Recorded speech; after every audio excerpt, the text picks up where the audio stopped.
Beware of the white boy, fear the white rapper. These are sentiments that were constantly spouted during the prime years of Eminem's career, and not for no reason. Eminem, Marshall Mathers, Slim Shady, whatever you want to refer to him as, has cultivated one of the most legendary and illustrious careers in hip-hop history, by bridging the gap as one of the most successful rappers of all time, breaking numerous records, influencing a generation, giving us acts like Slaughterhouse, Obi Trice, and 50 Cent. I mean, it really can't be understated just how much greatness is involved with Eminem's career. One of the reasons that has helped M achieve this acclaim has to do with the way that he's handled the endless list of feuds with other rappers and celebrities, from scathing diss tracks to calculated moves that seem hand-drawn from the Art of War handbook. Eminem has had a beef or two. Not only that, but he's won a handful of them as well. I mean, some say that Mr. Mathers has never lost a beef, which certainly could be true. However, not the point of today's video. Instead, we're going to take a look at some of the feuds that Eminem has had over the years and how it resulted in that artist's respective rap career pretty much going up in flames. There's some obvious contenders for this list and some you may have completely overlooked. Either way, we're here to break that down. So without further ado, here are 5 rappers that had their careers ruined by Eminem. But before we get into that, please remember to like, subscribe, and ring that bell for notifications so that anytime we drop some new content, you are there. Also, be sure to take a look at other entries in this series, such as 5 rappers that have fallen off or 5 rappers that have changed their careers. Alright, let's get into this video. Coming in at the 5 spot, we have one of Eminem's lesser known feuds with Everlast, also referred to as Whitey Ford. If you are not familiar with Everlast, he was the frontman for hip-hop group House of Pain. He was also part of the hip-hop supergroup La Costa Nostra, which consists of members of House of Pain and other rappers. So this feud started in Eminem's early days, right after he released the Slim Shady LP. M and Everlast were both at a concert, and apparently right after M got off stage, Everlast attempted to speak with him and congratulate him on all his recent success. However, Everlast claims that M completely blew him off, which he really did not appreciate. This led to an exchange of multiple diss tracks, including Everlast's verse from Dilated People's all-star track Eardrums Pop Remix, which contained a thinly veiled reference to Eminem when he said, "Cock my hammer, spit a comet like Haley, I buck a 380 on ones that act shady," and went on to warn, "You might catch a beatdown out here where I'm from," in his recounting of the incident. Now you will notice it's a common theme for people on this list that after you make a reference to Eminem's daughter Haley, it never ends up going good for their career. Because after these diss tracks were released, M fired back with his own track I Remember, which prompted another diss track from Everlast titled Whitey's Revenge, which contained more references to Haley, and this led to M putting out probably one of the most scathing diss tracks in his discography, Quitter. The second half of this song is a remix to Tupac's Hit 'Em Up featuring D12. However, the first half is what makes this track truly scathing. Basically breaking down their whole interaction at the concert, it addresses how other acts like Limp Bizkit and Kid Rock were stealing his fans. M calls for his own fans to actually jump Everlast, and the lyrics for the chorus are as follows: "If you ever talk about my little girl in a song again, I will kill you." Except he sings it and makes a melody out of it. It's truly one of the angriest you will ever hear Eminem on any song ever. Although almost 20 years later, M seems to have patched things up with Everlast by addressing the whole thing on the Marshall Mathers LP too, and by praising him. However, at that point in Everlast's career, he was pretty much done, in the sense that nothing he ever put out after the Eminem beef ever moved the needle or put him in the same limelight as the Eminem feud did. Coming in at the 4th spot, we have one of the most well-documented feuds that Eminem has ever had with none other than the self-proclaimed rap devil himself, Machine Gun Kelly, also known as MGK. As the story goes, one day MGK had fired off a pretty wild tweet stating that M's at the time underage daughter was quote hot as fuck. And like I said before, mentioning his kid is kinda like shining a Batman symbol for M. So he obviously took offense to this. However, he did not respond publicly with a diss track. Instead, at least according to MGK, he was then essentially blackballed from radio stations. People would not review his albums or songs and want to work with him in general, with MGK claiming that it was Eminem's doing, as he does have a considerable amount of pull in the industry, especially with the radio station Shade 45 that he's a part owner of. Now this did lead to a few subliminal exchanges and guest verses. However, once M dropped his name on the Kamikaze album, MGK responded with a full track and video for the infamous Rap Devil track, which honestly was a pretty strong effort.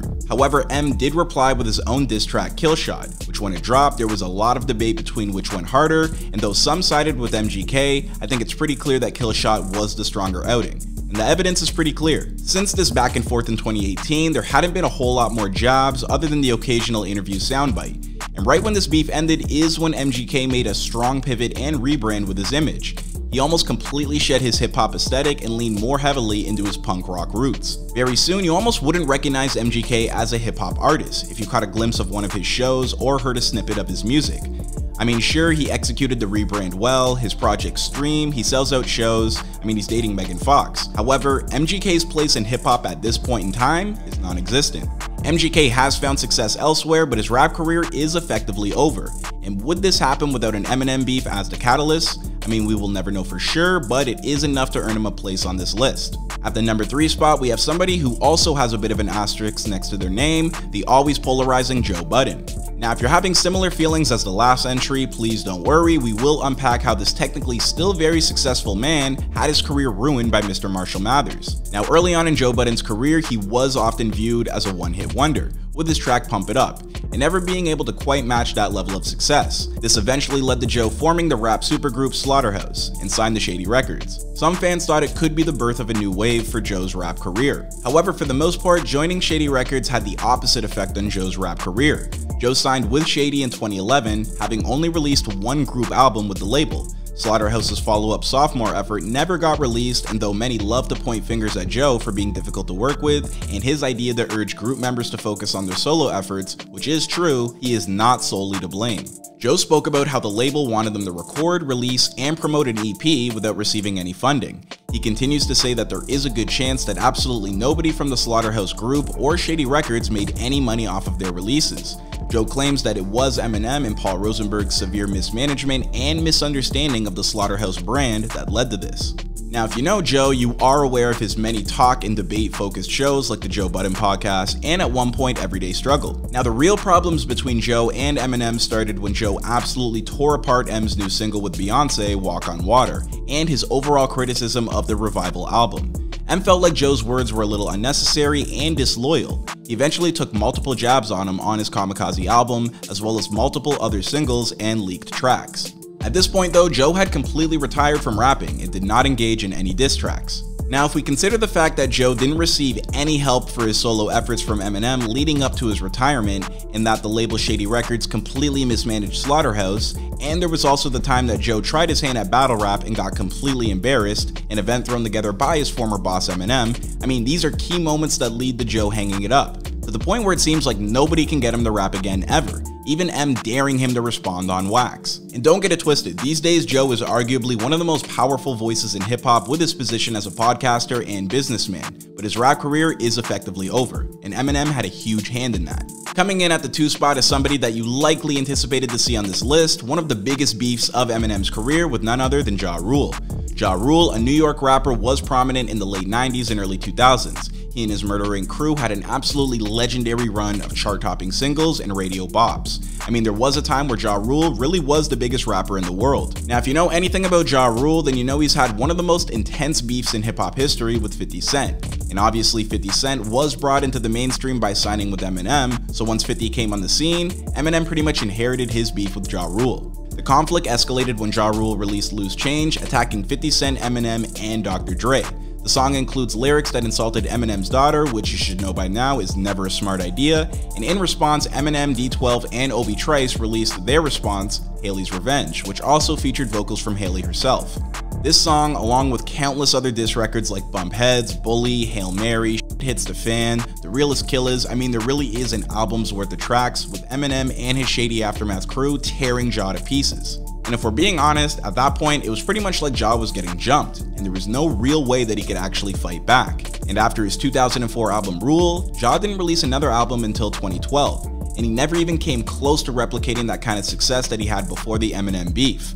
Nowadays, you only really see Ja in Fire Festival documentaries and the occasional versus battle, which isn't to say that the man didn't have a legendary run and still to this day has an amazing catalog, but his career was never the same after beefing with Eminem. Alright, and at the number 1 spot, who else could it be than the former co-owner of the Source magazine, father of Coi Leray, of course I'm talking about Benzino. Now obviously Benzino was known as the co-owner of the popular hip-hop magazine, The Source, and at one point referred to as the Bible of hip-hop. It always rubbed people the wrong way that Benzino was a rapper that also ran a big rap publication. The issue with Eminem started when M felt like his album The Eminem Show should receive a higher rating than it did, and blamed Benzino. This prompted Benzino to pretty much embark on an Eminem smear campaign by publishing negative things about him in his magazine while also releasing diss tracks accompanied by music videos. M would respond with diss tracks of his own, including The Sauce and Nail in the Coffin. Benzino would also publish an article and old demo tape of Eminem's where he speaks negatively on black women and uses racial slurs. The source continued to keep their foot on M by pulling any type of Shady Aftermath ads from their magazine. However, there was an up-and-coming hip-hop magazine different from the source, you may have heard of it, called XXL, and they were willing to publish the Shady Aftermath ads. And after Dre, M, and 50 jumped on their cover, which propelled XXL to overtaking the source as the most popular hip-hop magazine. Cue a couple lawsuits, and the industry growing tired of Benzino's antics, Benzino was eventually removed from the company, and the source eventually ended up filing for bankruptcy in 2007, while XXL and Eminem's careers continue to flourish. These days, Benzino is mostly known for his Love and Hip Hop appearances and being a father to one of hip hop's most promising young stars, Coi Leray, although we do constantly see them arguing in the media. So I think it's pretty safe to say that Benzino's beef with Eminem led to him losing his magazine, rendering him irrelevant, and his career has never really been the same. Well, there you have it, ladies and gentlemen. Those are 5 rappers who had their careers ruined by Eminem. I mean, if there's any moral to this story, it's that if you value your rap career, don't go mentioning Eminem's daughter. Let us know your thoughts in the comment section down below, and we will see you in another video.